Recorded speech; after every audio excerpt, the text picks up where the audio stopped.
বন্ধুরা, পার্শ্ব শিক্ষকদের ভাতা বৃদ্ধি হতে চলেছে। এই মুহূর্তে সবচেয়ে বড় খবর এবং সরাসরি নবান্ন থেকে প্যারা টিচারদের নতুন সংগঠন প্যারা টিচার ওয়েলফেয়ার অর্গানাইজেশনের পক্ষ থেকে আজ ডাক্তার আব্দুল সালাম মহাশয় বড় বার্তা রেখেছেন, সেটাও হাতে সরকারি কাগজ নিয়ে।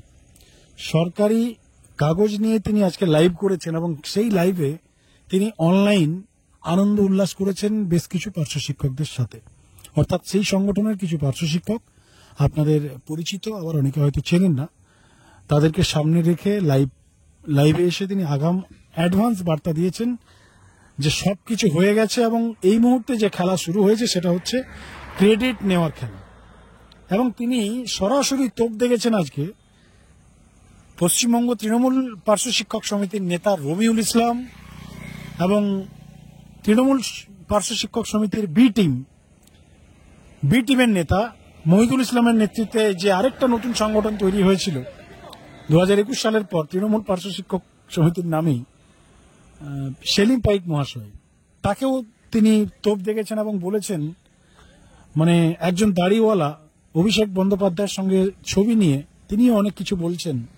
আবার রবিউল ইসলামের নিয়েও তিনি কথা বলেছেন যে একজন চুলদুল না কি নাম, ঠিক এই টাইপের তিনি মানে ব্যঙ্গ করে তার বিষয়ে কথা বলেছেন এবং আরো একাধিক সংগঠনের বিষয়ে তিনি কথা বলেছেন। এবং যে বিষয়টা তিনি বোঝাতে চেয়েছেন যে পার্শ্ব শিক্ষকদের যেটা হয়েছে, যা হলো এবং আগামী দিনে যে জিও ঘোষণা হচ্ছে, সেটা একমাত্র one and only para teacher welfare organisation এবং তাদের দেওয়া দাবিপত্র এবং তাদের মুভমেন্ট, তাদের অ্যাক্টিভিটিস, তাদের প্রচেষ্টা। অর্থাৎ ঠিক আজ থেকে কিছুদিন আগে রবিউল ইসলাম শেখ যেভাবে যে ভাষায় ফেসবুক পোস্ট করেছিলেন এবং বোঝাতে চেয়েছিলেন আপামর পার্শ্ব শিক্ষকদের যে যা হয়েছে আমার জন্য, যা হবে আমার জন্য এবং আগামী দিনে যা হতে চলেছে সেটাও আমার জন্য। অর্থাৎ মহাভারত ঠিক শ্রী কৃষ্ণের মতো তিনি সেই বাণীটা রেখেছিলেন। যদিও পার্শ্ব শিক্ষকরা তাকে আজকের ডেটে পাত্তা দেয় না, তাকে বিশ্বাসও করে না এবং তার ব্র্যান্ড ভ্যালু আজকের ডেটে মাইনাস বলতে পারেন আপনারা। বা আমাদের যে সার্ভে, সেই সার্ভে তো আমরা দেখেছি রবিউল ইসলামের টিআরপি অর্থাৎ টোটাল রেট অফ পপুলারিটি পার্শ্ব শিক্ষকদের মধ্যে বর্তমানে মাইনাসে রয়েছেন।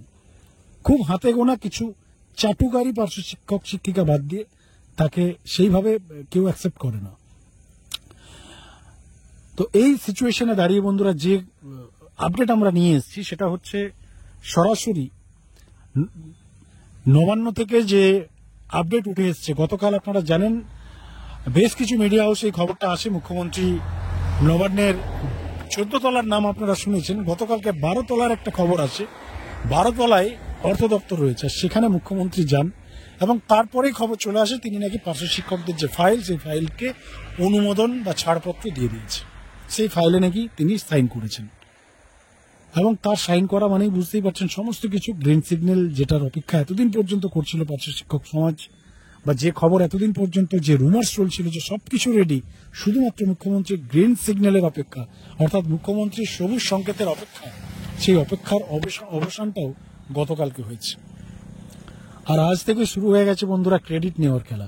কিন্তু দেখুন একটা বিষয় পরিষ্কার, কে নেতা হবে, কার জন্য কি হলো, কার চেষ্টাতে কি হলো, পার্শ্ব শিক্ষকরা আজকের ডেটে সত্যি কথা বলতে এই সমস্ত কিছুতে যেতে চাইছে না। তারা চাইছে জিওটা আসুক।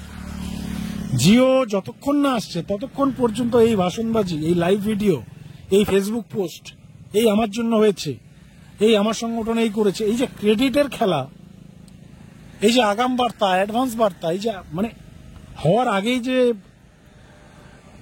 দেখুন ডাক্তার সালাম মহাশয় তার একাধিক লাইভ ভিডিওতে এই ধরনের স্টেটমেন্ট দিয়েছেন যে মহিলা যখন প্রেগনেন্ট আছে মানে নিশ্চয়ই ডাক্তারি ভাষাতে একটা রেজাল্ট হবেই, নেগেটিভ পজিটিভ যাই হোক রেজাল্ট হবে।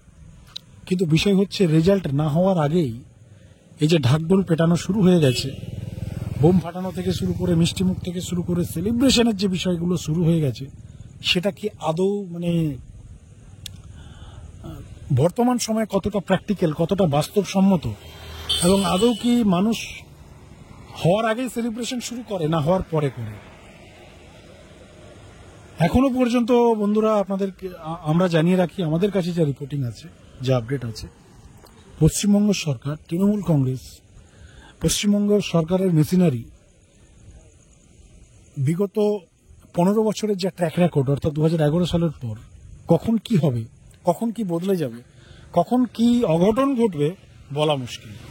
যতক্ষণ না সরকারি সার্ভারে নির্দেশিকা আপলোড হচ্ছে, যতক্ষণ না সেই নির্দেশিকা ফিনান্স ডিপার্টমেন্টের যে অফিসিয়াল ওয়েবসাইট, ফিনান্স ডিপার্টমেন্টের যে অফিসিয়াল পেজ, সেখানে তারা আপলোড করছেন, আর সেই কপি যতক্ষণ না রাজ্যের সমস্ত ডিপার্টমেন্টে কপি সার্ভিস হচ্ছে, আর যতক্ষণ না পার্শ্ব শিক্ষকদের অ্যাকাউন্টে সেই নতুন বর্ধিত ভাতাটা ক্রেডিট হচ্ছে, ততক্ষণ পর্যন্ত বাংলার সাধারণ মানুষ তথা পার্শ্ব শিক্ষক সমাজ এই সরকারকে 1%ও বিশ্বাস করে না। লাইভ ভিডিওর কথা, নেতাদের ভাষণ, এগুলো তো ছেড়েই দিন, সরকারটাকেই মানুষ বিশ্বাস করে না। তার কারণ কখন কি হবে না হবে কোনো গ্যারেন্টি নেই। যতক্ষণ না হচ্ছে, যতক্ষণ না অ্যাকাউন্টে ক্রেডিট হচ্ছে, ততক্ষণ পর্যন্ত কোনো গ্যারেন্টি নেই। গতকাল মানুষ শুনেছে। আর এই ধরনের খবর যদি পার্শ্ব শিক্ষকরা বা কোনো নেতা বা কোনো সংগঠন মনে করে যে ফার্স্ট টাইম, মোটেও ফার্স্ট টাইম নয়। 2021 সালে যদি আপনারা একটু ব্যাকে যান, 2021 সালের বিধানসভা ভোটের আগের সিচুয়েশন, একটু ব্যাকওয়ার্ডে চলে যান, মহিদুল ইসলামের নেতৃত্বে জেলায় জেলায় নবান্ন অভিযান, জয়দেব গিরি মহাশয়ের এই নবান্ন থেকে আমি ফোনে আছি, নবান্ন থেকে মুখ্য সচিবের সঙ্গে গোল টেবিল করছি, নবান্ন থেকে আমার রিপোর্ট, এই কালকে ভাতা জিও প্রকাশ হবে, এই পরশুদিন বেতন বৃদ্ধি হচ্ছে, এই 21,000, এই 22,000, এই ধরনের স্টেটমেন্ট শুনে শুনে পার্শ্ব শিক্ষকরা ফেড আপ হয়ে গেছে। এই ধরনের কথাতে মানে এক্সাইটমেন্ট কিছু হয় না, হ্যাঁ ভিউজ পাওয়া যায়, পার্শ্ব শিক্ষকরা ওয়াচ করে দেখে। সে আব্দুল সালাম মহাশয়ের লাইভ ভিডিও বলতে পারেন, বা বিভিন্ন ইউটিউব চ্যানেলের বার্তা বলতে পারেন, বা নেতাদের সাক্ষাৎকার বলতে পারেন। 2021 সালে বিধানসভা ভোটের আগে জয়দেবগিরি মহাশয় সহ, মহিদুল ইসলাম সহ আরো অন্যান্য সমস্ত নেতৃত্ব, পার্শ্ব শিক্ষক থেকে শুরু করে এসএসকে এমএসকে, ডিএনএ বাংলা চ্যানেলে এখনো পড়ে আছে। আপনারা দেখবেন সেই ভিডিওগুলোতে 25,000, 40,000, 50,000, 60,000 পর্যন্ত ভিউজ আছে। কিন্তু কাজের কাজ যদি আমরা বলি, কাজের কাজ এখনো পর্যন্ত হয়নি। 2018 সালে যা ছিল এখনো তাই রয়েছে, 3% ইনক্রিমেন্টের বেনিফিট বাদ দিয়ে। তো যদিও যা সিচুয়েশন, যা সিনারিও, যা আপডেট আমাদের কাছেও যা রিপোর্টিং আছে, তাতে আমরাও আশা করব যে সমস্ত রিপোর্টিং যেন, এবারের যা রিপোর্টিং আছে সেগুলো যেন সত্য হয়, পার্শ্ব শিক্ষকদের এক্সপেকটেশন যেন পূরণ হয়, এবং যার হাত ধরেই হোক, যার মাধ্যমেই হোক, অ্যাটলিস্ট জিওটা আসুক, ভাতা বৃদ্ধি হোক। তারপর পার্শ্ব শিক্ষকরা বিচার করবে তারা কোন সংগঠনকে ক্রেডিট দেবে এবং কার সঙ্গে থাকবে, এবং কোন সংগঠনের মেম্বারশিপ গ্রহণ করবে, এবং কোন সংগঠনের সাথে থাকবে।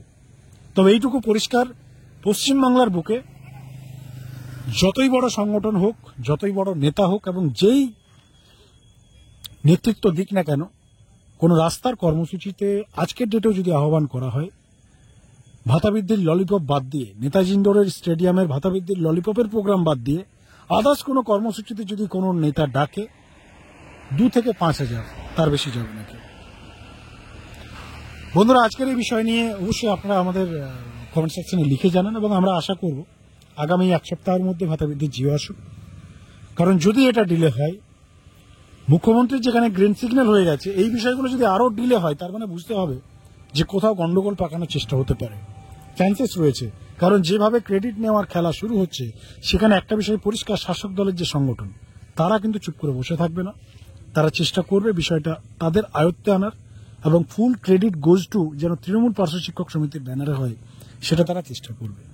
কিন্তু পার্শ্ব শিক্ষকদের যেটা মত, তারা চাইছে জিওটা আসুক, তারপর ক্রেডিট নিক না, শাসক দল হোক, বিরোধী হোক, ওয়েলফেয়ার হোক, আমরা বঞ্চিত হোক, কোনো আসে যায় না, কিন্তু আসল কাজটাকে হোক, তার আগে সেলিব্রেশনটা মেনে নিতে পারছে না কেউ। বন্ধুরা, আপনারা লিখে জানান আমাদের চ্যানেলের কমেন্ট সেকশনে, আর এই রিলেটেড আরো বিস্তারিত আপডেট আমরা নিয়ে আসার চেষ্টা করবো। ধন্যবাদ।